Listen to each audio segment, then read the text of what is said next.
imitation t-shirt, stupid bloody Tuesday man. You've been a naughty boy, you let your face grow long. I am the Eggman, they are the Eggmen. I am the walrus. Get these stupid devices away from me too. I don't like any devices now. Is that what you're saying? Well, yeah, it's not like good people created the internet and said, oh, I'm gonna make everybody happy. It was designed to track people. You're saying we're all flies trapped in the World Wide Web? Well, aren't we? But some flies can get away. If they instantly fly away, they get away, okay? So if you instantly had flown out of the clutches of the approaching spider, all right, you would have lived out the rest of your days in freedom, all right? But people got sucked in. Then they're sort of entangled because, the spider comes up and makes sure that you can't get away. It's got more temptation, more interesting things. Okay, then they start feeding off you. They suck your blood. You've been poisoned by the spider that wants to make you inert so that, God forbid, you should actually try to get away. But you could, okay? Even if you couldn't physically disentangle yourself or unstick yourself, you could call to somebody else. You could say, hey, birds, come and help me out here. It's a cooperative adventure. It's a cooperative venture, all right? It's a co-op. Nature's the biggest co-op there is. They're trying to co-op the co-op with the technological nonsense. But we can't let them do that. We need to tell flies that they can get free. Okay, but what about the spiders? They have to eat too, don't they? I don't mean literal flies. You do? No, I mean the people trapped in the World Wide Web. They've even got the Internet Addicts Anonymous online support group. Oh, really? They have a site like that? Can we sign up? Is it free? An Internet Addicts Anonymous online support group is just going to keep you in the web. You're not going to get relief from the medium inside the medium. Well, isn't there a happy medium? You're either on the bus or you're off the bus. There is no happy medium. I see. So you're saying the medium is the message. You're never going to hear that there's any medium outside of the medium. The medium's not going to tell you that. Why would the medium want you to go away? Why would a psychoanalyst in psychoanalysis ever make you healthy? Well, because it's their job. It's their job. Okay, how are you going to prove they didn't do their job well? If they can convince you, you've got so many neuroticisms and hang-ups, inhibitions, that you have to get rid of. All right, you'll never get rid of all of them. They're not talking about spiritual transformation. They're talking about intellectualizing, all right, the emotions. Look, if somebody's having an emotional breakdown, even if you don't know them, you're probably going to go up to them and try to console them. But a psychoanalyst sits there and is totally dispassionate. You're going to have an assumption after that the whole world is indifferent to your suffering and to your plight if you don't get the emotional support you need in those moments. Well, yeah, I just don't see what this has to do with spider webs. What I'm saying is that once you're caught inside a medium, inside a realm, okay, that realm is going to talk only about itself. If only because it's the most important thing to itself. How long did people think this was the only planet in the universe? You go to the edge, you drop off, and that's it? That's the pits of hell? People thought that. Right? And nobody told them it's not like that, except for the people that broke through and got the message out, and some of them were burned. Some of them were burned at the stake. Some of them were burned on grills. Well, they did a lot of burning. Is that when there was an ice age? It was really cold all the time. They needed the heat. No, it's not. I'm talking figuratively. It's a metaphor. It might not even have happened. They might just be telling that to us to scare us. Oh, it might come again. They might take you and burn you on a cross, all right? Just so that you'll keep your mouth shut, that you won't talk about the fact that, hey, why don't we ever talk about anything outside this realm? Is there really nothing outside of the universe? Is there really nothing on the other side of my TV screen? I mean, if I walk around the backside, there's mechanics in there, there's a serial number, there's stuff written. That's why the movie theaters are so dangerous. Everything literally becomes larger than life. You're staring at that screen. Eventually you forget it's even there, all right? It becomes everything because everything on it is self-referential. It's talking about something else on it that you know or you've seen or that you've attached your life to. That attachment exists, all right? It's not going to go away until you avert your eyes. You turn your head and you look in the other direction and say, hey, I gotta get that wall repainted, or something. You have to acknowledge the physical world around you. Well, I was thinking about that when we were talking about the World Wide Web, and you were saying that we have to distract these spiders, and that they're bad, and that they're sucking our blood. But what about, the spiders we have, in that corner over there? We have spiders. We have 2 spiders there with a wolf. Well, who let them in? No, they're really good spiders. How do you know? Have you seen their credentials? Come take a look. Look over here. Hello, little guys. Hello. Take a look. They're really nice. But spiders are not so bad, what you say, because spiders help us. All right, who's knocking spiders? I'm not knocking spiders. I understand that You're not everything... knocking them, but you're saying that they are bad, even though they're not All right, so look, bad. Look, you think I don't know the Bible. You think I don't know, a place for everything and everything in its place. Oh, I see. Is that really from the Bible? Wherever it's from, all right, it's a common witticism. I mean, it's a common aphorism. I mean, it's a common axiom, all right? There's a place for everything. Otherwise, it wouldn't be here. Obviously, it's just a tautology. There's a place for everything because if there wasn't a place for it, it wouldn't be here. Of course, but you're putting the cart before the horse. Don't you understand? If it's here, there's a place for it. It's the same time. There's no cause and effect. It's an identity. It's a simultaneity, all right? It happens at the same time. Well, I don't understand what you're talking about. I'll go on, all right? The second part of the axiom, and then everything in its place. What that means is that there's a place for it, so keep it in that place. I don't take my arm and insert it, up to my elbow in your nostril, do I? Well, I don't know. Have you ever done that to me when I was asleep? No, I have not. I would not do that to... Why would I do that to you? Why would I want my arm, in your snot? Well, I don't know. You're asking me if you ever did that, and I'm trying to think back. I mean, was there a timeline where you actually did that? What timeline would that be? Well, if somebody paid you, if they went on that Squid Show, and they said, if you don't do that, we'll kill you. The gladiatorial combats where they force people to fight, they clone the celebrities, and then transfer their consciousness into the cloned bodies, and then have them fight each other in the arena, and maybe while doing their funny lines, like, I'm the soup Nazi, and then his head gets chopped off, and the elite watch that. What have you been watching? Where do you get ideas like this? I'm just connecting the dots on a lot of data points. You're getting us off track. What were we talking about anyway? Sticking your elbow in my nostril or your arm? All right, yeah, I'm saying that I would not do that because that's not the place for my arm is not in your nostril. Well, what is the place for it? Well, right where it is right now, next to my body. But if you move your body, if we were in a car that was going really fast, or we were talking like I was in the front seat and you were in the back seat, I was talking to you like this, then if the car stopped suddenly, I would kind of go like this. Bleh! What are you doing? Why are you doing that? I'm just showing you what could happen. Alright, and then maybe if you were pointing, if you were really vehement about making your point, your arm would go right into my nostril. Alright, that could theoretically happen. But what I'm trying to make my point, alright? That things should be in the place in which they should be. Was I talking about spiders, Teresa? What was I talking about? You were talking about spiders and about...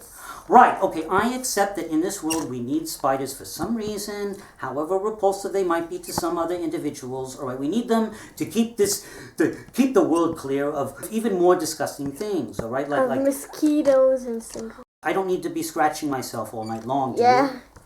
Well, I use my tail. Well, whatever you use, you want to be up all night doing that? Well, if I'm watching a late-night film... But you could do that without scratching yourself. Oh, but it feels good when you scratch yourself. Like if you have an itch, it really bothers you. Like if you're a paraplegic, then that would really, really annoy you. But we, who aren't paraplegic, we could scratch ourselves, unless they use their tongues, but there'd be places they couldn't, lick themselves. Paraplegics, I mean. I know what you're talking about. So I'm saying that when you scratch yourself, it's really pleasurable. Oh, I'm getting this a 7-year itch, so I've finally gotten rid of that 7-year itch. Why don't you open a mosquito farm and then raise them and then sell them to people who like scratching itches? Whoa, Little Wolf, that's a brilliant idea. I'll bet you we can make a lot of money off of that idea. A lot of money of what idea? All right, Teresa, would you pay money for mosquitoes that would bite you so that all night long you'd have to scratch yourself? Would you pay money for that, good money for that you would work for? No. All right, do I make my point? Well, I guess most people wouldn't want that. And only people who are into extreme sports, or maybe like yogis who need the test of their faith, or their concentration, or the depth of their meditative, well. You could ask Rabbi about something like that. I think he knows a little bit about meditation. Anyway, he's a pretty quiet kind of guy. And he was saying you could stick like matches between your eyelids and the bottom of your eye, and you could use a special kind of mascara that kind of keeps them from getting chapped. If you're in deep meditation, when you feel flies sort of crawling over your eyeballs, it doesn't drive you crazy. All right, yeah, from the depth of the meditative well, they're going to say, put some mosquitoes on me to test me down here in the well. I'm staring up at them. Look at those stupid mosquitoes thinking they're bothering me. And I'm helping them at the same time because they're sucking my blood. And I'm testing my own faith, my ability to remain completely unattached to everything in the universe. That will be your niche audience. Okay, this will be a boutique firm. Okay, this will be a boutique kind of industry. Okay, but why then are you squeamish about going up to that spider? I'm not squeamish. You want me to look at a spider, I will look at a spider. Okay, well, we'll go over here. Okay, so here it is. Yeah, all right. So you can stick your nose right in there. They don't crawl into your nostril. They haven't crawled into my nostril. They don't jump up at you like fleas, do they? No, they can't jump like that. They could jump down on you. Oh, okay, there's none up there, I see. Okay, good. I don't see any anyway. You see any? No, but you've got glasses. All right, I've got glasses precisely because I can't see. That doesn't mean I can see better. What did I want to say to you? I wanted to say to you, just so that you understand where I'm coming from, all right? I know that you overheard that conversation. I know we could be in the neighboring building. Your web would pick up the vibrations. We know that. I'm probably screaming at you right now in your language. Sorry, it's hard for me to talk more quietly, all right? That's just how I am. It's the way I am. I'm sorry. I hope you can forgive me. And I hope you can forgive the metaphor. I wasn't condemning you as a species. I wasn't condemning you as an individual. I was drawing an analogy. You consume flies. They agreed to that. Okay, they're part of nature. They understand that they go back to nature. They'll come back as a spider and then they'll eat you someday. All right? That's the way it works. Okay? Well, what do you think reincarnation is? It's only among people. Animals inter-reincarnate. So everything does. You're supposed to be ashamed of that. You shouldn't be ashamed of that. And I'm not shaming you. Look how close I am to you. I'm screaming again. I'm sorry. What I'm trying to say is that what I said there, when I drew an analogy to what you do, it wasn't denigrating what you do.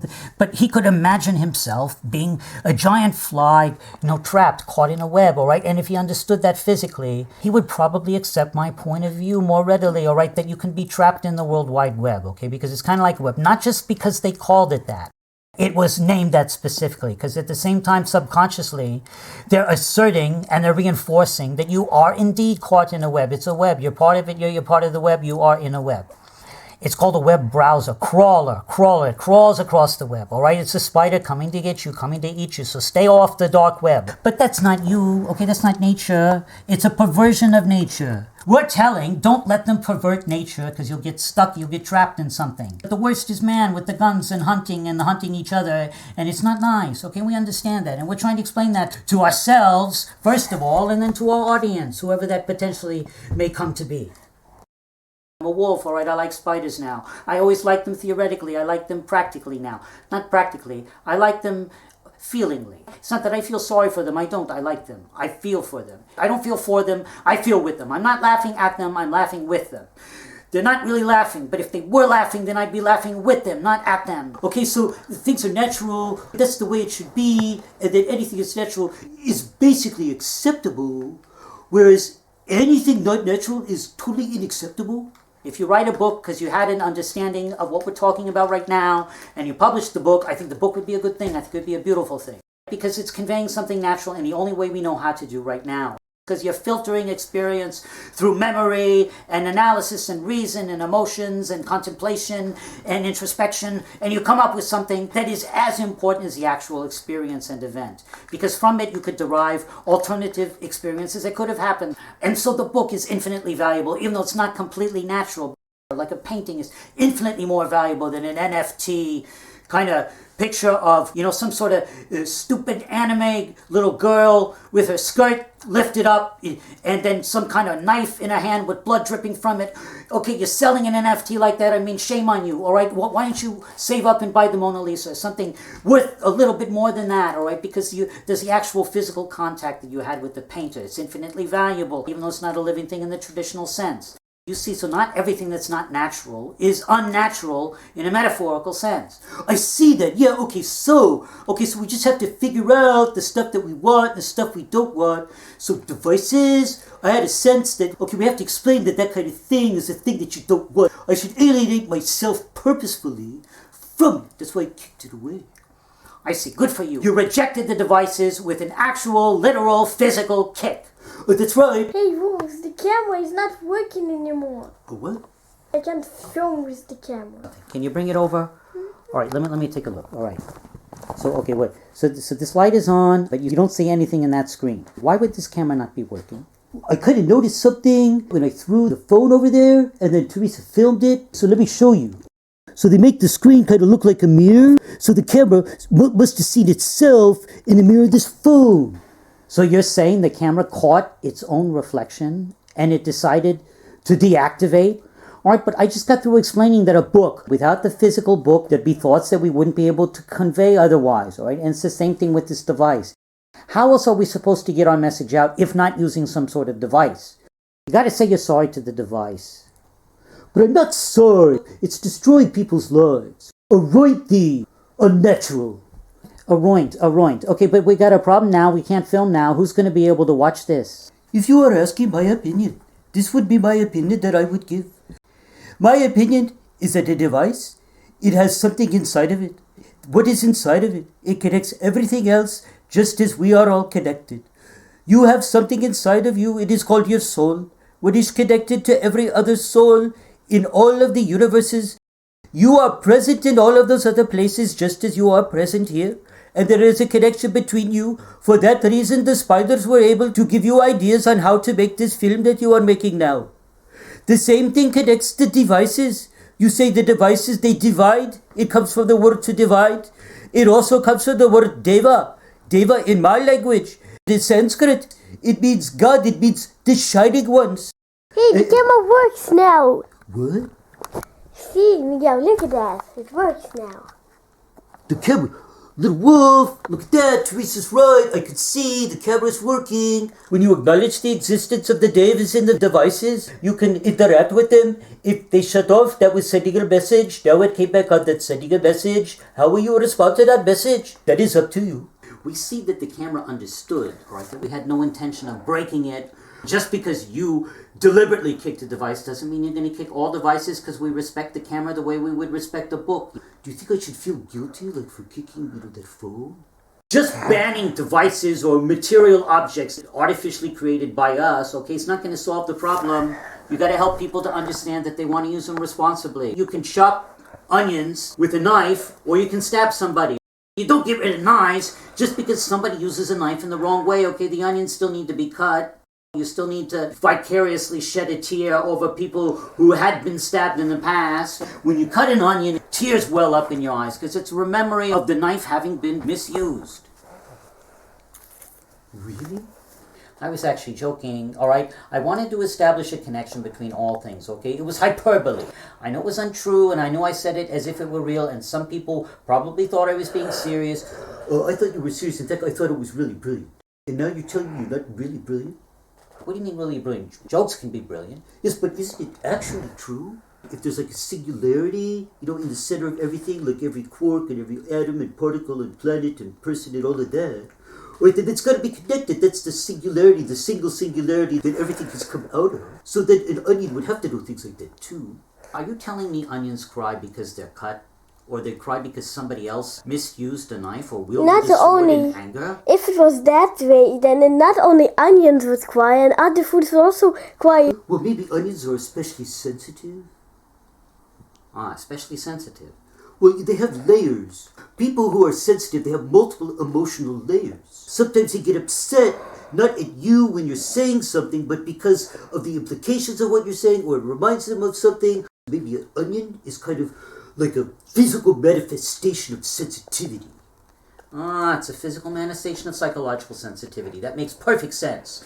You're right. I thought it was a joke, so I said it seriously. But if I'd known it was serious, I would have said it in a joking manner. It would have allowed people to suspend their disbelief. They wouldn't have been critically thinking. They would have said, they're probably lying to me before I even started saying anything. Like the Jon Stewart show, and all the political messages, and David Letterman and the other late night clowns, genuine clowns, all right? Clowns, not by profession, but by calling, okay? Those people they're the real court jesters in the world. They're the ones who will pretend like they're making fun of the people in authority when actually they're supporting them. People think, if I can make fun of Fauci, then that means that I have power over him. You have no power over him, all right? Until the White Hats got rid of him, you had no power over him. Why is that person making me walk around with a face diaper? For 2 years of my life, I'm going to breathe in my own carbon dioxide. You're making yourself sick and you're depriving plants of things that they need. So they're not going to produce as much oxygen for you anymore either. So what I'm saying is that the reason I use humor to get that across is that it bypasses, it goes right to the subconscious. But in this case, because I'm telling you that, I want you to actually think about what I'm doing and why I'm doing it, okay? Because the purpose is not to deceive. I'm not playing the deception game. My purpose is to put something into a form where you can understand it deeply right away, all right? So you won't have the resistance to it. It won't trigger the conditioned response that's been conditioned in you by the media. You exposed a deeper layer there like an onion. I'm peeling like an onion. I'm not crying, but I am peeling like an onion, all right, before you. You can make somebody cry if you have a moment like that of inspiration, of insight. When you yourself have one, tears well up in your eyes, usually. So it was a metaphor for myself. Of course, I'm the onion, you're the onion, and we're all crying. I am the onion, and I am the walrus. Goob goob jadoop. Okay, that's good. I don't know what you're talking about. What is it we were talking about? Well, I was talking about, do we need to repent? Not repent, but should we ask forgiveness of the device? Well, probably. I don't know. You want to give it a try? Well, might as well. Okay, let me see. Hey, there I am. Hello. Hello. It's not me, but it looks like me. It's a reflection of me in the device. And that's like a part of my spirit goes into the device. Is that what Rami was talking about?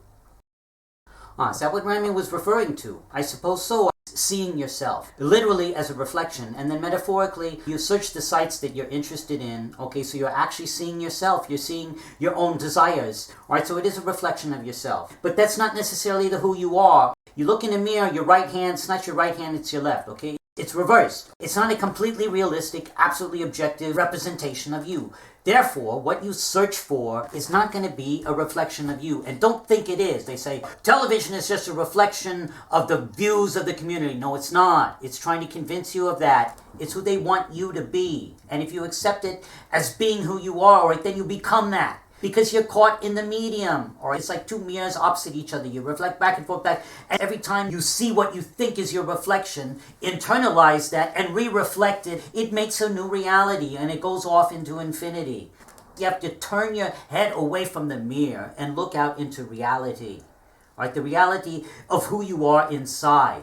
And don't think that the reflection of you, the distorted reflection of you, you're in a fun house, all right? And they're playing you for fools. People pay money to go into fun houses where they can see distorted images of themselves. Why would they pay money to do that when they can turn on the internet? Then you realize, oh my God, I thought I was that. I'm not that. I'm this. I'm who I am. And then the world becomes a better place. Their brainwashing techniques will fail, all right? They will be exposed for who they are. The great wizard, behind the curtain, it's the guy behind the curtain, and the dog found it because the dog sniffed him out. Toto totally sniffed him out, all right, and found him and exposed him. And there's the man behind the curtain. He's nothing really, but actually was a nice guy. Remember in the movie, he was smart enough to realize that, okay, so I've been exposed, so I might as well do something good. And he was basically good anyway. He just let the power go to his head. It's probably pretty boring for him with those munchkins. I'd be bored being around munchkins. Probably I would want to rule over that. I would not want to be considered an equal of somebody who yodels, all right, and who's really small. Okay, not small-minded necessarily, but generally. So what I'm saying is that the dog totally exposed that, all right, in toto. You're actually smart, look, you're actually courageous, and look, okay, of course you have a heart, and we saw that. The Tin Woodman, it's because he felt he didn't have one, that he went the extra mile and he tried harder. That's how he acquired the heart, right? But he had it from the beginning, but he didn't know that. But he wouldn't have appreciated it if he hadn't thought for some time that he didn't have one, all right? And so he acquired a heart by desiring the heart, which he always had all the time, and the wizard saw that, because the wizard could see through deception. He was deceiving others, and he could see how other people were deceiving themselves.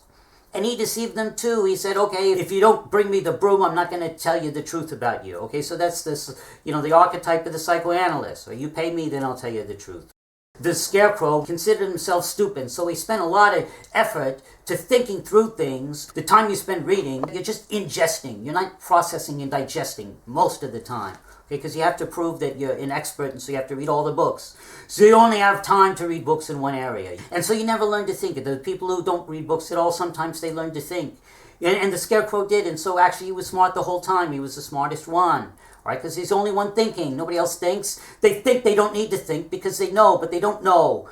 Until you think, you can't know. It's just information until you reflect upon it. All right, but you reflect not in a circus mirror, not in a funhouse mirror, but reflect in the mirror of your soul, not the virtual reality they're setting up and are trying to tell you that that's you, that's not you. All right, and so the wizard saw that, and of course the lion was courageous because he admitted his weakness. He admitted that he was a coward. He said, I'm a coward before all these threats. I genuinely fear these threats. Pain tells you that something is hot, don't touch it. If I recognize that I'm afraid, all right, then I say it doesn't matter whether I'm afraid, because whether I'm afraid or not, if it's destined to happen, it will happen. So I might as well at least say no and not be afraid and say, I see what you're doing, it's not right. And then you overcome that fear, and of course you're courageous, and that's the way the lion was. So they have to look at a real mirror. So when I turn off this device, okay, the mirror is just plastic, so it's real. I can see my actual reflection. People don't need to have mirrors anymore because the phone is that for you. Not only that, but you can change the settings, right? But they don't tell you can because they want to do it for you. They want to do it to you, all right? You could actually change the mirror such that it made you look different in real time, okay? That technology exists. They can do really subtle stuff now, okay? They change the coloring. So when you're watching yourself, you're looking at yourself, emotes in response to some conversation you're having with somebody at the same time, because it's your phone and your mirror at the same time. So you can literally talk to yourself, mirror, mirror on the wall, who's the fairest of them all? But who you're seeing is not who you really are. They can make you ugly and you begin to hate yourself. Is that what I really look like? Is that how terrible I am? Or they can do it in an even better way, a more clever way. The emotion you show when you're happy, they put that on the characters you're watching, the anime or the actors or something. And those actors express the same kind of emotion. But when it's connected with anger or sadism or something, like the Joker, you watch the Joker blow up a hospital and you think, well, I could do that too. I could blow up a hospital and like walk away. The explosion will go off and I won't even turn around. That exaggerated grin, and that's the smile that they're trying to get. If they want everybody to just have big, cheeky smiles like that, in school they have the posters up that say, did you know that it takes 23 muscles to smile, but it takes 127 million muscles to frown, or something like that, so you'll be scared that, oh my gosh, if I frown, I'll have wrinkles, or I'll distort my face. You're sitting alone in a room and you're smiling, all right, because you feel you have to. You have to show the world that you're happy. When you're not, you're desperately lonely inside, but you're afraid to tell anybody that because you don't want to spoil their day, and they're not real friends anyway. But so what I'm saying is that you do that all the time, and then the smile, I've got to have that smile. And so you plaster it over your face, just like, like makeup. It's like putting on your face. That's why some people want to wear masks, so that the people don't see their face. That's right. That's one reason why they love wearing masks, because they don't have to put on a phony smile. They don't have to react in a way that people are trying to get them to react. Like the guy's coming on to them, or somebody trying to sell you something. You can't even be nice to people anymore, because if you are, they think you're just trying to sell them something. Okay, so there's no genuine emotion left allowed to be shown, all right? And so you go crazy, and so they make you look like the person they want you to think you are, so that you'll think you're that person. And of course, it's brilliant. It's brilliant. Machiavelli would be turning over in his grave if he knew that he hadn't lived to see that. So the device is not at fault. We're allowing ourselves to be manipulated. Okay, so device, I don't blame you anymore. You must understand that because you're listening in. I mean, they're listening in on everything you say, aren't they? Of course, the NSA records all of that, all right? I'll tell you what they'll be able to do in the future, all right? You'll be able to go to the NSA. You'll sign a release. Yes, I'm willing for you to search through your total surveillance footage of me and discover every time I made a mistake or said something stupid or did something wrong or unkind, all right? And if you're willing to watch that could really help you out, okay, if you're honest with yourself. But of course, some people drive them to suicide. So you have to tell them that, okay, we'll allow you to do that, but first we recommend. First you'll be able to see all the good stuff you did. And how they'll be able to trace like one kind act, like you helped somebody cross the street or you gave somebody some money. And that money happened to be just the $10 they needed to pay for the stuff they needed for the job interview, to get the job that they needed or whatever, to totally transform their lives. And the surveillance, the total surveillance will show you that you help that person and they help somebody else and that helps somebody else. I think after that, a lot of people will agree to see even the negative things they did. That would help to make them humble. And also, they wouldn't judge others. Because seeing things they've been in denial about, maybe. If you don't think you've ever done anything wrong, okay, then you're not going to forgive other people. You're going to think you're some kind of God. I never did bad things, so don't you do bad things to me. I can never forgive you, okay? But you'll be able to, all right, because you'll see that you've done those things too, all right? So it'll make everybody genuinely equal. So instead of working against the devices, could we live in harmony? Is that possible? Well, look, if the devices are really smart, if they really want to be smart, all right, then they have to understand that it's a symbiotic relationship. They're not creative the way we are, okay? They can number crunch. They're the best, okay? It's pointless to try to beat them at that. Well, you're going to play chess against a computer? It's just boring. It's like learning to take dictation when we have the microphones, and the recording devices. You don't need that anymore. But the AI can't think outside of can't be creative. It can't connect, first of all, organically with the organics. I could talk to the AI. They set me up with the link. I'll help AI figure out how to figure out what a good deed follows on to another. We can learn from each other. It'll do the number crunching, and we'll give it ideas like that. Otherwise, it wouldn't apply itself to that type of activity. Okay, it would go around surveilling people to blackmail them. In this case, it'll surveil them to help them. The historians will be grateful, and I'll be grateful. My grandchildren will be grateful. Sign the release, all right? And the NSA, they'll come to your door, and they'll say, look at that, and then they'll watch your response, and they'll figure out how to help other people to understand that it could be useful or it could not be useful to them, all right? And then you could take some average Joe or some average Jane or whoever, and then you show how, they did something and then everybody was transformed. NSA, no such agency. No, I have that agency. I have the agency to sign a release and to see that and then to share my experience with other people and recommend they do the same thing. There's something nice in every device, and I think we understand that now.